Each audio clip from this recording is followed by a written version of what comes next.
El Big Bang sucedió en una fracción de segundo y nació todo el universo. Es sorprendente lo que puede ocurrir literalmente en un abrir y cerrar de ojos. ¿Cómo hemos llegado hasta aquí? ¿Y de qué está compuesto el universo? El secreto de la creación, el secreto de todo está encerrado en ese primer segundo. La tecnología está a punto de desvelar lo que ocurrió en el segundo más importante de todos los tiempos.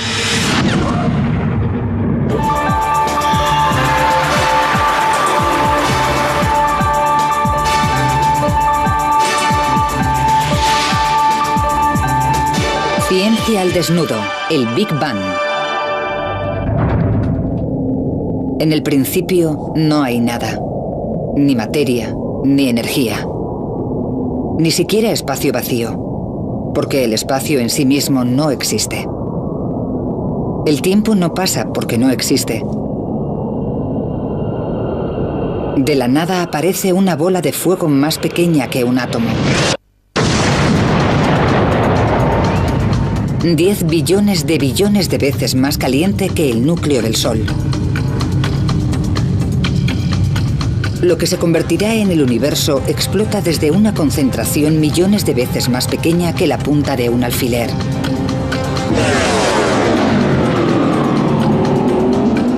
Comienza el tiempo. En un segundo se traza el borrador de todo el cosmos. ¿Cómo ocurrió? Es el mayor misterio de todos. El profesor Lawrence Krauss ha dedicado su carrera al estudio del primer segundo después del Big Bang. Si queremos entender nuestro lugar en el universo, tenemos que volver al principio absoluto y descubrir cómo ocurrió todo.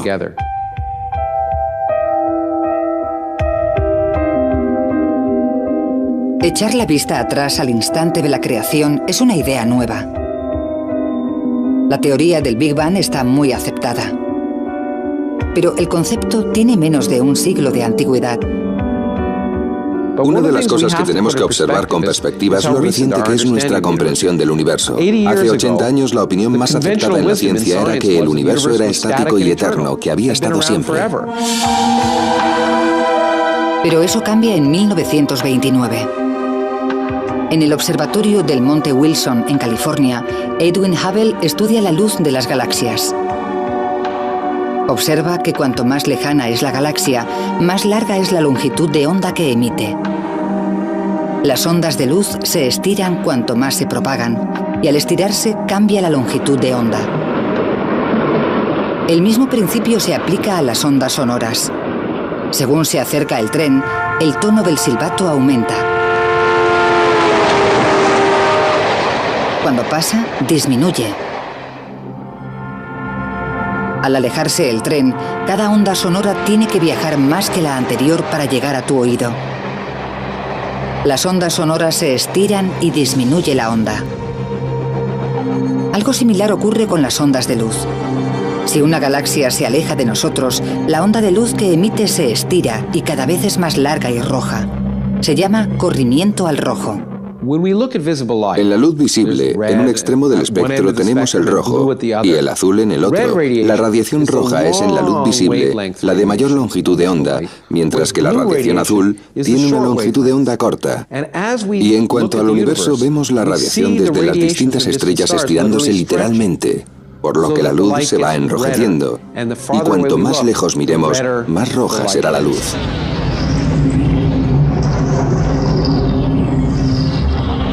Las galaxias que nos rodean han cambiado a esta luz roja. Todas las galaxias lejanas, en todas direcciones, se están alejando de nosotros. Casi todas las galaxias se están alejando a más de 1,5 millones de kilómetros por hora. Si las galaxias se separan velozmente unas de otras, en algún momento deberían haber estado juntas. El universo se expande hacia afuera desde un solo punto. Es la primera prueba de que el universo tuvo un principio. El descubrimiento de Hubble condujo a un concepto radical, la teoría del Big Bang.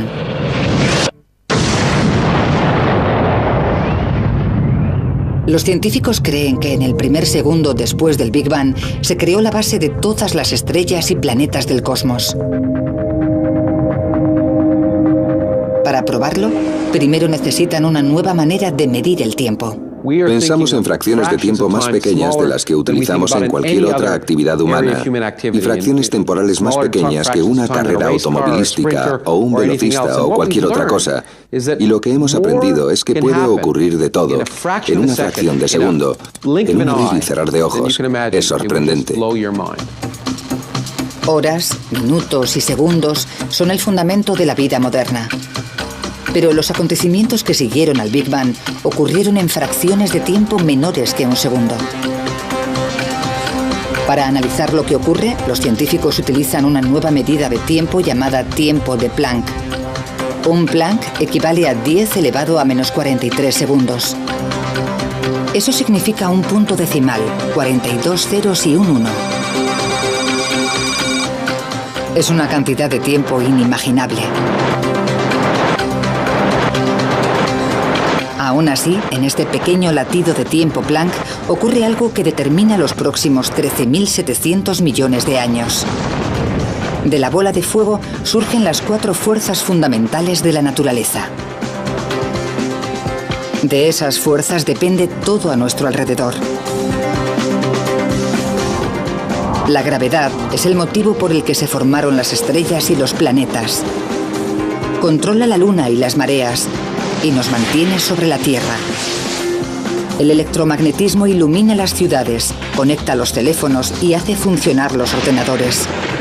Y las 2 fuerzas nucleares, la fuerte y la débil, enlazan las partículas que forman nuestro cuerpo y alimentan la caldera del Sol. Estamos aquí porque en el primer segundo posterior al Big Bang se crearon estas 4 fuerzas. Sin ellas, el universo sería una nube monótona de radiación. Si no existiesen estas fuerzas, no existiría nada. No habría televisión, no habría deportes, no habría amor, ni odio, ni tragedia humana. Todo aquello por lo que merece la pena vivir. Pero en el primer instante de tiempo de Planck, las 4 fuerzas siguen formando una sola superfuerza. Las fuerzas de la gravedad, la nuclear y la electromagnética aún no se han dividido. El físico Michio Kaku estudia cómo se separaron. Me gusta pensar en ello como un cristal, un precioso cristal simétrico con todas las fuerzas unidas en su elegante simplicidad al principio de los tiempos. Mientras el reloj cósmico marca un instante más de tiempo de Planck, la pequeña bola de fuego del universo se expande. Las 4 fuerzas comienzan a separarse. Es como si un cristal extremadamente caliente se enfriara de repente, se resquebrajara. Empieza a desgajarse en 4 trozos. El primero en separarse es la gravedad. Después las fuerzas nucleares se desprenden y finalmente queda una joya fragmentada que es lo que antes era la superfuerza. Los 4 fragmentos siguen funcionando. La gravedad mantiene la Tierra en órbita. Las fuerzas nucleares hacen brillar al Sol. Y la radiación electromagnética es la luz que baña nuestro planeta.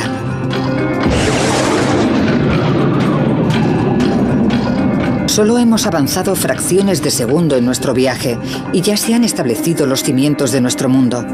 La bola de fuego del universo sigue siendo más pequeña que un átomo y está a 1000 billones de grados.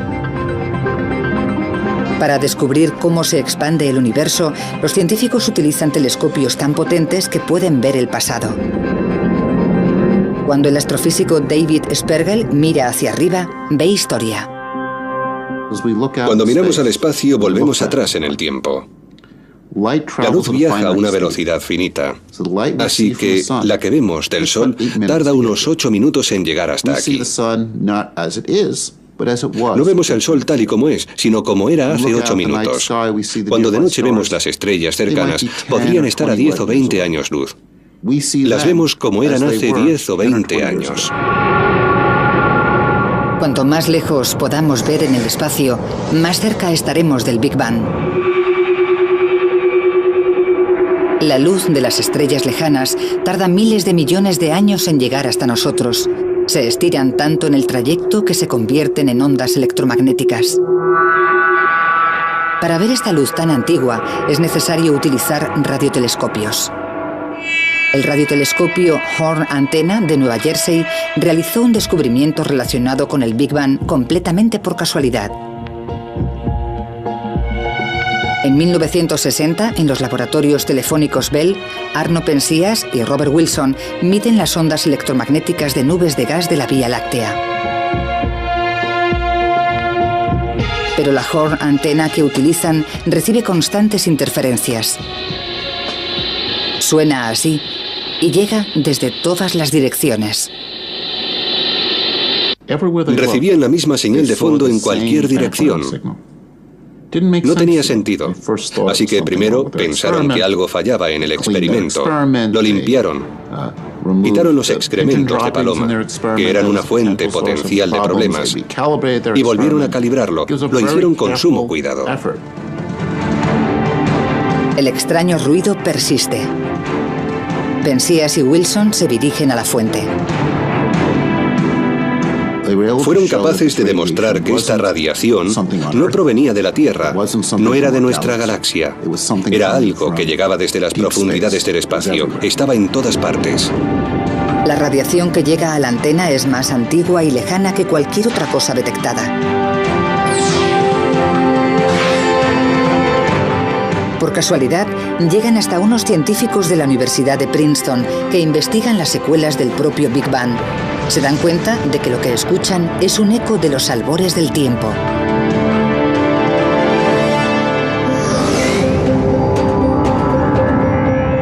El Big Bang fue tan potente y tan caliente que aún quedan vestigios de ese calor. El calor comenzó como una radiación de rayos X extremadamente caliente. Al estirarse y enfriarse, se convirtió en luz visible, cambiando de azul a rojo, convirtiéndose en microondas y finalmente en ondas electromagnéticas. La radiación apenas perceptible se dirige constantemente a la Tierra. Se llama radiación de fondo de microondas cósmicas o CMB. La radiación de fondo de microondas cósmicas es el eco de la propia creación, las brasas, los rescoldos de la onda de choque original que creó el universo. Si nuestros ojos captaran microondas, podríamos ver esta radiación, y cada noche contemplaríamos el Big Bang. Mirando al cielo veríamos una explosión. Más de 13.000 millones de años después, hay una manera de observar este brillo cósmico a simple vista. Enciende la televisión, no sintonices ningún canal. Un porcentaje de la electricidad estática que se ve en la pantalla es radiación del Big Bang. Esta radiación cósmica está relacionada directamente con el Big Bang. También revela que el universo entró en una nueva fase. En menos de una billonésima parte de un segundo después de su creación. La radiación cósmica es la clave para descubrir qué ocurrió después.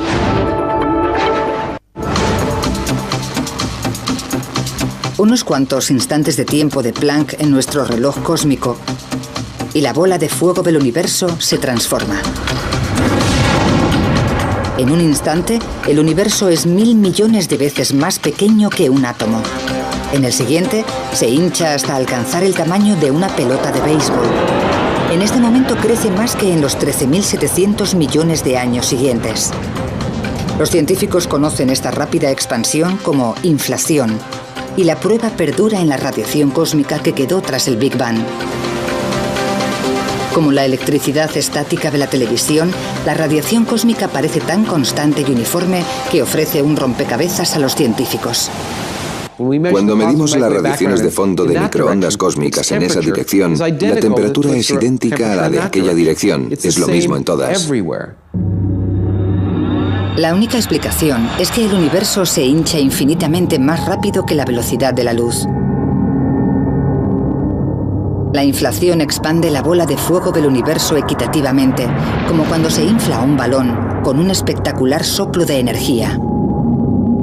Para hacernos una idea, es como comprimir un muelle. Apretamos cada vez más fuerte y se hace más y más pequeño, y además almacenamos una cantidad ingente de energía en ese muelle. Cuando lo soltamos, explota. La energía almacenada provoca una expansión exponencial del espacio.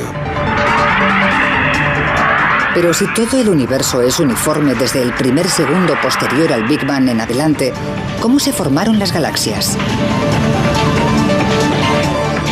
Los planetas y las estrellas son en un principio grupos de partículas.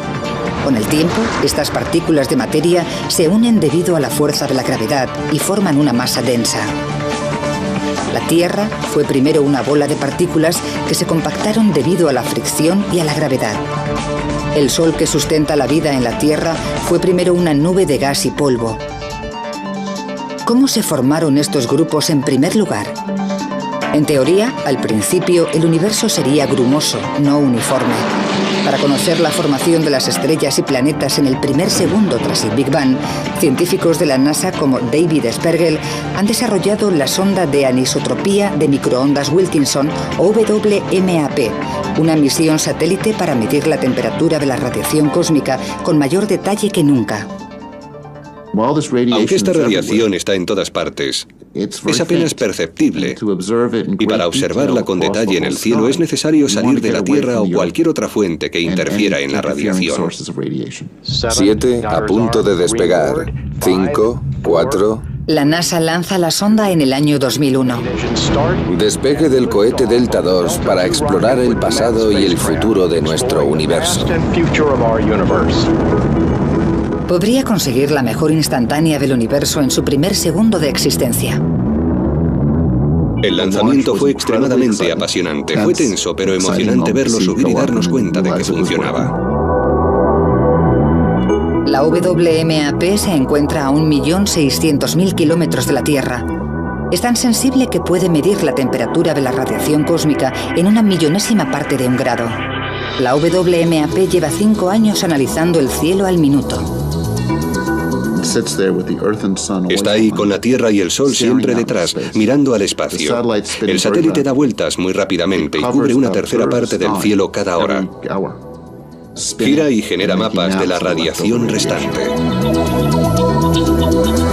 La WMAP sigue a la Tierra en su órbita alrededor del Sol y analiza la temperatura de todo el cielo. Genera un mapa de temperatura detallado como este y revela algo destacable. Las manchas azules y rojas de este mapa de todo el cielo son pequeñas variaciones de la temperatura. Las pequeñas zonas azules representan regiones que están a una temperatura decenas de miles de veces menor que 1 grado. Las regiones rojas están un poco más calientes, así que estáis viendo las pequeñas variaciones térmicas en el cielo. La WMAP se remonta a 13.000 millones de años. Al evolucionar el universo, estas pequeñas ondas se convierten en grupos de partículas que aumentan cada vez más debido a la fuerza de la gravedad, haciéndose lo bastante densos como para desencadenar estrellas y galaxias. Este mapa muestra cómo era el universo el primer segundo después del Big Bang, la plantilla del enorme cosmos actual. Cuando la primera radiación de fondo de microondas cósmicas se hizo pública, la prensa dijo: ¡oh, la cara de Dios! Bueno, seamos realistas, no es la cara de Dios. Lo que es en realidad es la foto de un bebé, de cuando el universo era bebé. Por tanto, el descubrimiento de las radiaciones de fondo de microondas cósmicas figura como uno de los grandes descubrimientos de la ciencia.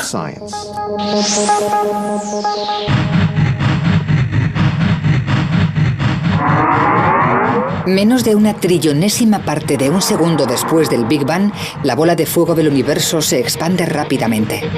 Es un globo ultracaliente que cabría en la palma de la mano. El universo bulle de energía y radiación. Pero al expandirse y enfriarse el universo del tamaño de la palma de una mano, se empieza a formar algo nuevo.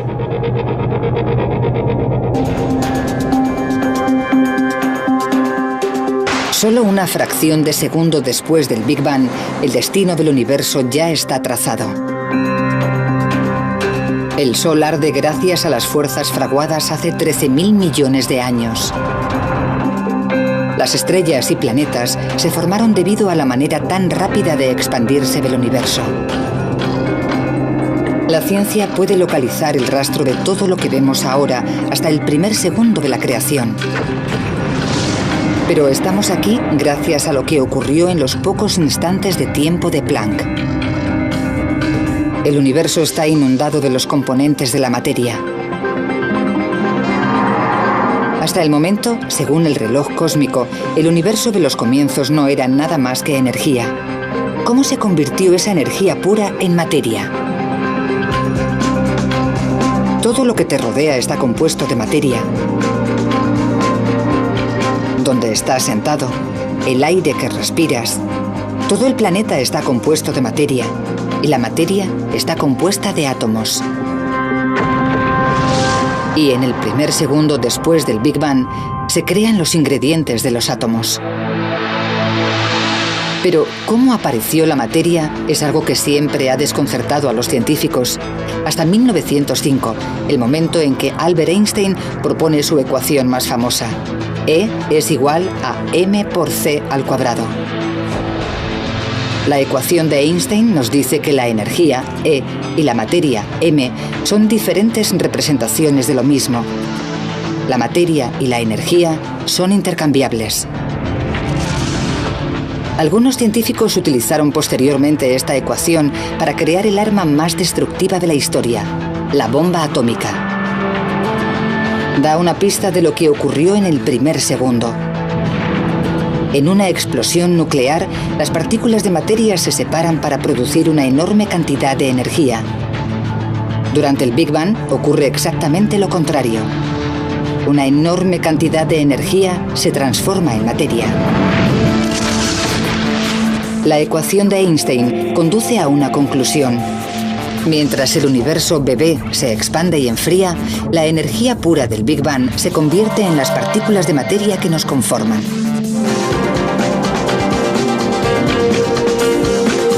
Estamos solo a un fragmento de segundo en nuestro viaje.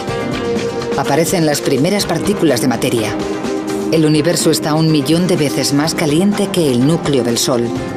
Demasiado caliente para que las partículas de materia se unan y formen átomos. Los científicos se enfrentan a un rompecabezas. ¿Cómo es este estado primario de la materia y cómo se convierte en los protones y neutrones que forman todos los átomos del universo? Era imposible que se formaran los átomos. Piensa en poner un cubito de hielo en un baño de vapor. El cubito se derrite inmediatamente. No puede haber cubitos de hielo en baños de vapor. Tenemos la prueba en un bloque de hielo. Cuando el agua está lo bastante fría, es sólido. Caliéntala y será líquido.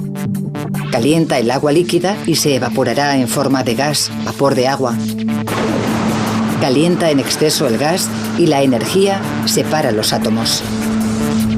De la misma manera, el universo en el primer segundo estaba tan caliente que solo podían existir las partículas elementales.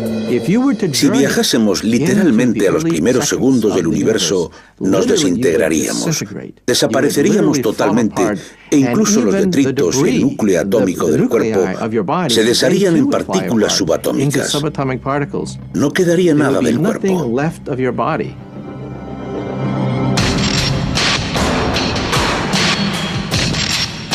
Solo hay una manera de ver los elementos que dieron lugar a la materia en el primer segundo posterior al Big Bang.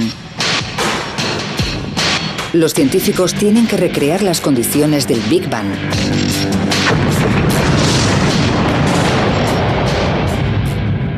Se estima que el interior de una estrella está a decenas de millones de grados, pero durante el Big Bang se calcula que la temperatura era de millones de grados. Por tanto, no hay manera de simular la creación si no es con un acelerador de partículas.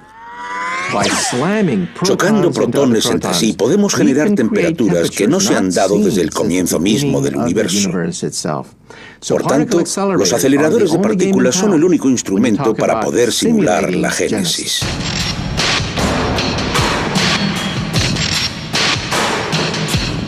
Este es el Laboratorio Nacional de Brookhaven en Long Island, el hogar del acelerador relativista de iones pesados o RHIC, un anillo de 3 kilómetros con 200 metros diseñado para romper el núcleo de átomos de oro a casi la velocidad de la luz.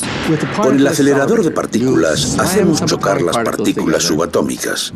Como consecuencia obtenemos una tremenda lluvia de detritos. Y queremos entender lo que significa, queremos saber lo que hay dentro, qué se esconde en esa colisión. La energía de la colisión es colosal. A pequeña escala genera el universo embrionario en el primer segundo. ¿Cómo? Desgajando el núcleo del átomo en los protones y neutrones que lo componen. La energía es suficiente para romper los protones y los neutrones. En el interior, los científicos descubren las partículas elementales de la materia, partículas diminutas llamadas quarks. Pero son tan pequeñas y se mueven tan rápido que es difícil seguirlas.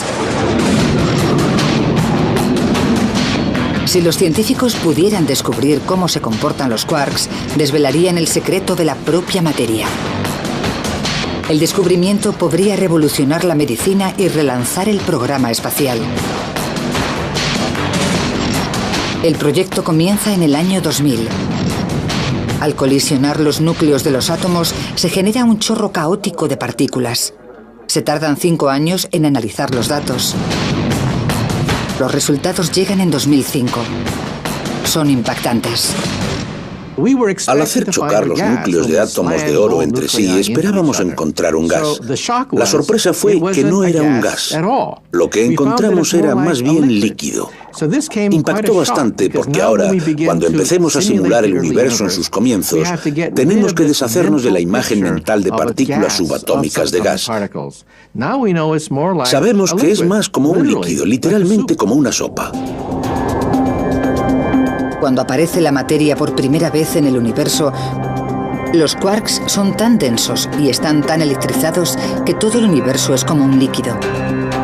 El universo pasó de ser una bola de energía incandescente a ser una sopa de quarks en menos de un abrir y cerrar de ojos. El universo líquido es caliente, denso y violento. Inundado de partículas diminutas en constante y enérgica interacción. Cuando el reloj cósmico marca una millonésima parte de un segundo, el universo continúa expandiéndose y enfriándose.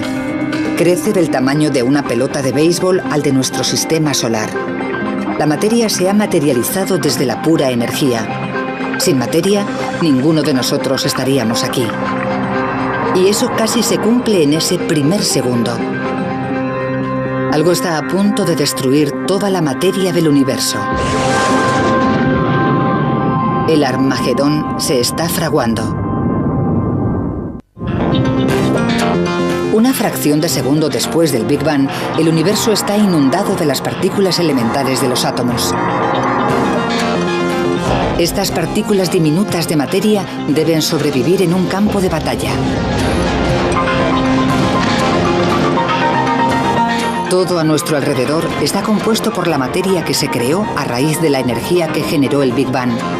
Cada molécula, cada átomo, cada quark. ¿Cómo acabamos con un universo así, con tanta materia? Es una de las grandes preguntas. El acelerador de partículas podría revelar la respuesta. Cuando se recrea el primer segundo, se generan dos tipos de materia a partes iguales.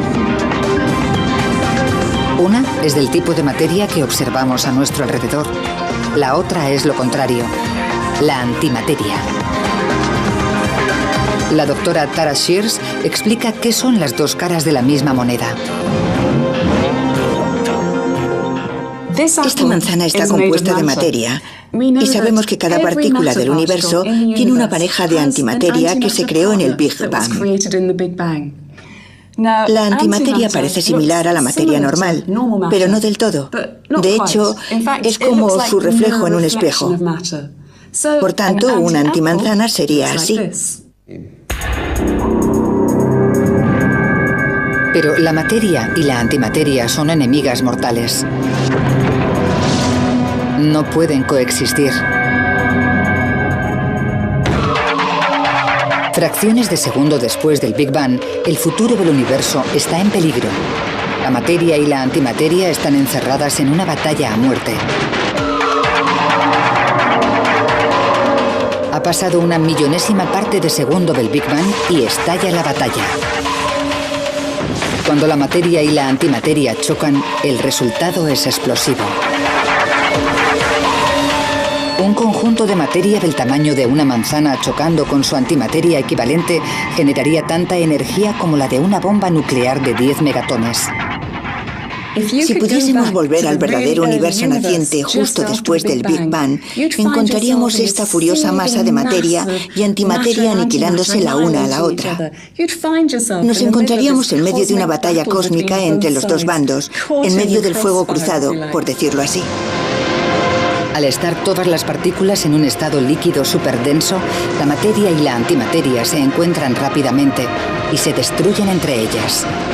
¿Cómo se generó un número equitativo y cada partícula de materia que choca con su antimateria es aniquilada? Toda la materia quedaría destruida nada más ser creada. Toda la materia acabaría encontrando la antimateria y se habrían aniquilado, produciendo radiación pura. Pero no por eso existe el universo. Si hubiese ocurrido, viviríamos en un universo de radiación pura, pero no viviríamos en él porque no estaríamos aquí, solo habría radiación. El caso es que el universo está lleno de materia. ¿Cómo venció a la antimateria? Es uno de los grandes misterios de la ciencia. Una teoría es que la antimateria es menos estable y se deteriora más rápidamente, provocando un pequeño desequilibrio entre la materia y la antimateria. Este pequeño desequilibrio acabó permitiendo a la materia aplastar a la antimateria. Sea cual sea la verdad, algo ocurrió justo después del Big Bang que inclinó la balanza a favor de la materia. La batalla terminó en ese punto. Y lo que quedó fue una pequeña cantidad de materia que generó el universo en el que vivimos.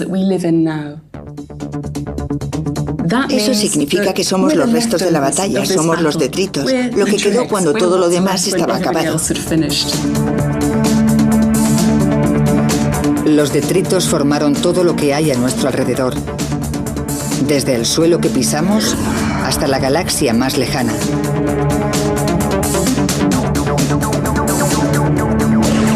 Cuando el reloj cósmico se acerca al final del primer segundo, las cuatro fuerzas de la naturaleza se han desgajado de la superfuerza única. Se ha decidido el ganador de la batalla entre la materia y la antimateria, y las ligeras ondas de temperatura que se extienden por el universo implican que durante los siguientes 1000 millones de años, la gravedad unió grupos de materia para formar las galaxias. Pero sigue habiendo un misterio, y grande.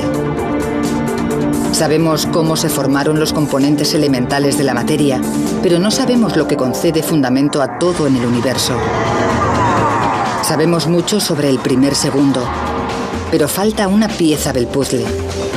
¿Qué confiere masa a todo lo que hay en el universo? La masa hace difícil que algo se mueva, pero también que pare.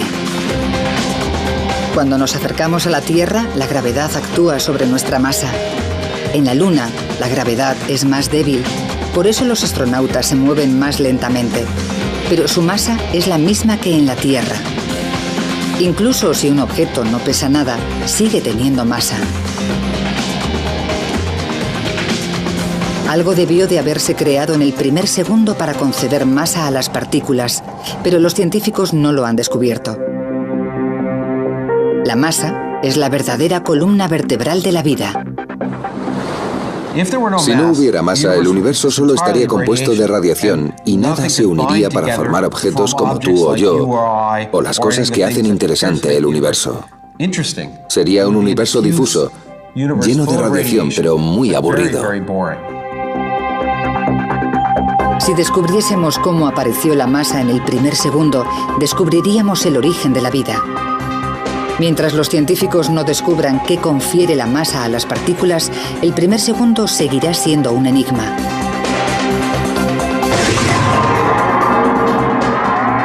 Nuestro Nuestro viaje casi ha acabado, pero falta una pieza del puzzle que ha confundido durante décadas a los científicos.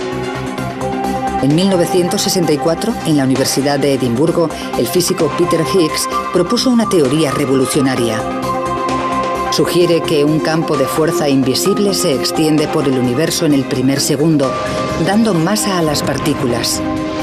Se conoce como el campo de Higgs.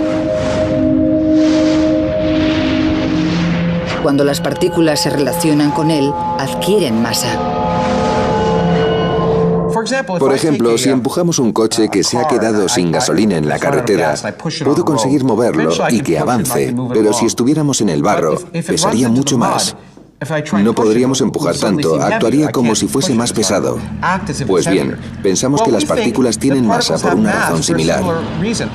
Tenemos el campo de Higgs y algunas partículas que reaccionan ante él de manera menos violenta y son más fáciles de empujar, por lo que se comportan como si pesasen menos. Las partículas que reaccionan más violentamente son más difíciles de mover y actúan como si fuesen más pesadas.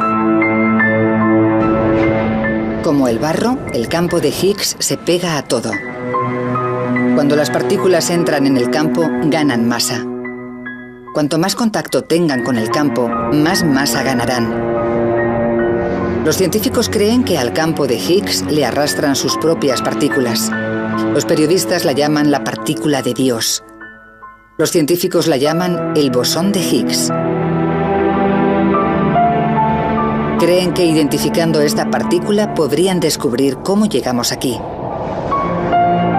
Las matemáticas son buenas, pero ningún acelerador de partículas ha sido lo bastante potente como para encontrar el bosón de Higgs, hasta ahora.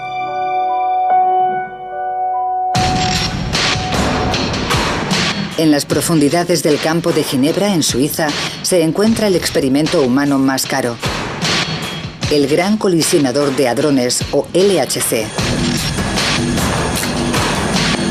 El acelerador de partículas más grande del mundo y la mayor oportunidad para encontrar el Higgs perdido.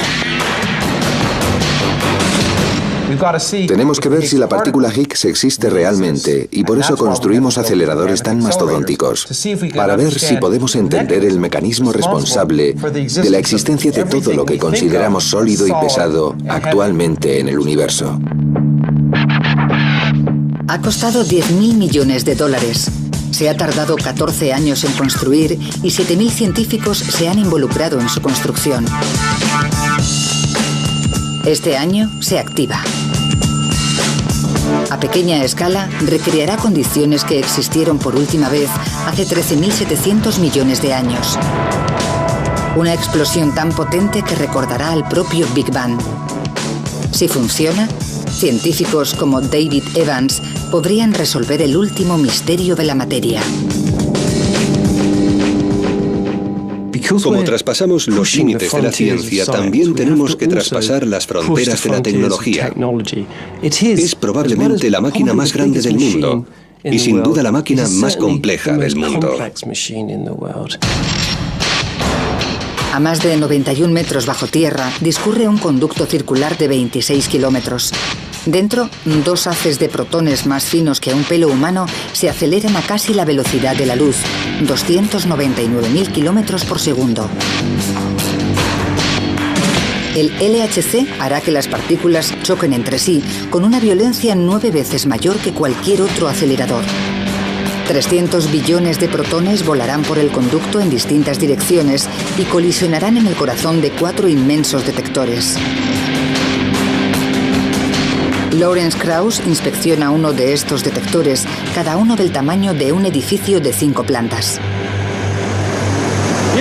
Estamos aquí en lo que se ha descrito acertadamente como una de las catedrales góticas del siglo XXI.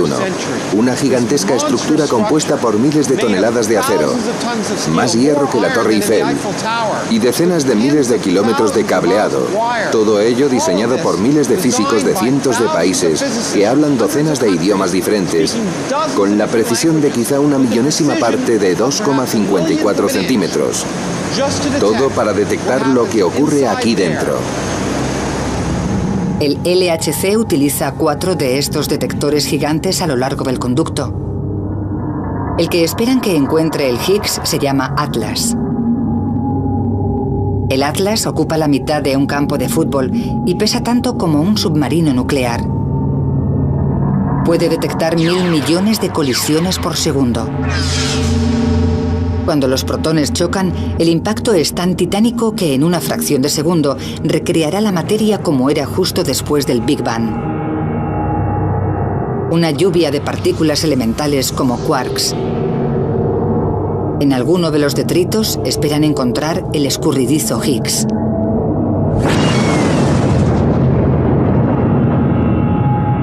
Pero encontrar una partícula en esta tormenta es como encontrar una mota de oro en una playa. El Higgs es tan diminuto y tiene una vida tan corta que el detector no lo localizará directamente.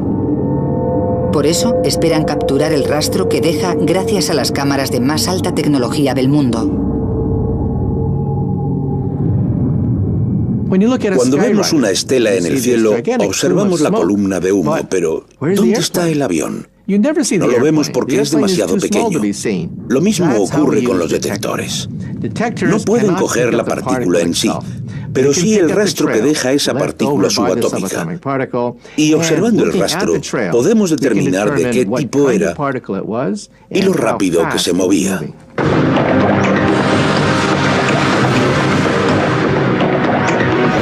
El LHC nos proporcionará más información que cualquier otro instrumento del planeta. En un solo segundo, la cantidad de información que sale de las colisiones en el LHC y que manejarán estos detectores será mayor que la información contenida en todas las bibliotecas de todos los países del mundo. Esa información puede contener el secreto de la masa, la pieza que nos falta por conocer del primer segundo del universo y la puerta de acceso a la ciencia del futuro. Para procesar toda esta información, el LHC utiliza la mayor red de superordenadores del mundo. Aún así, la investigación podría tardar años, pero la espera merece la pena.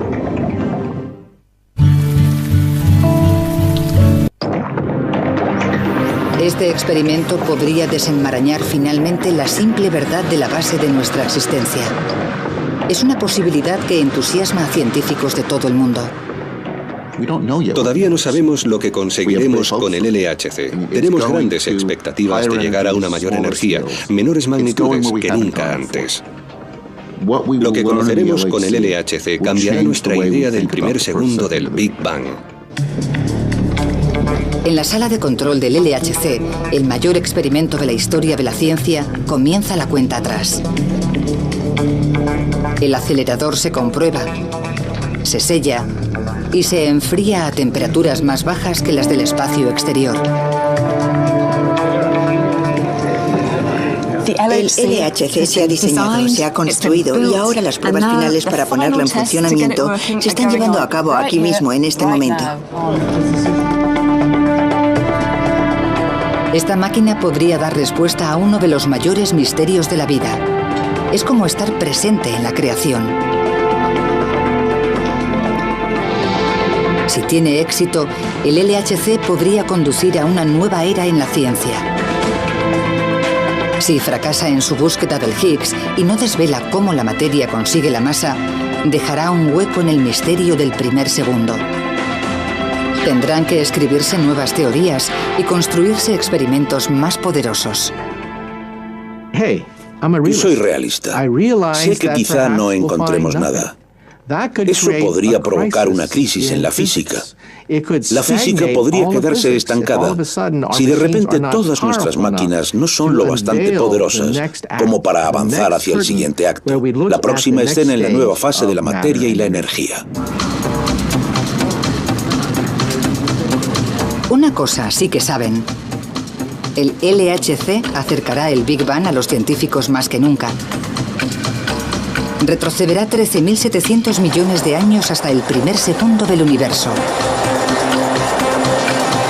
El segundo más importante. El reloj cósmico llega a su último instante de tiempo de Planck.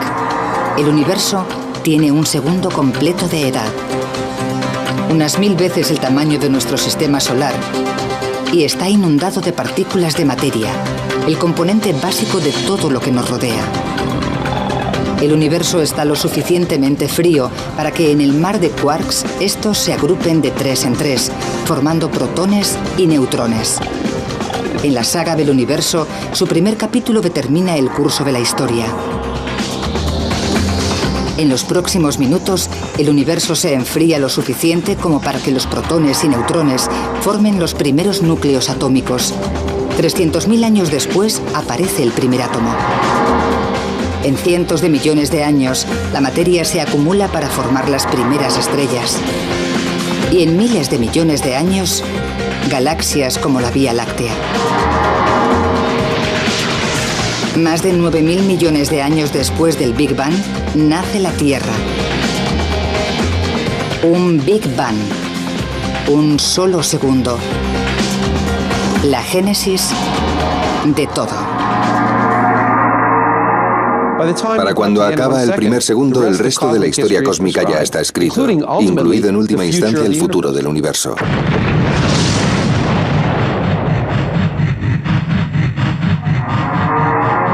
Más de 12.000 millones de años después del Big Bang, evolucionan los humanos. Una especie con la capacidad intelectual de preguntarse ¿cómo hemos llegado aquí y de qué está compuesto el universo? Este año, la ciencia está más cerca que nunca de descubrir la respuesta. Y el secreto yace en el primer segundo épico.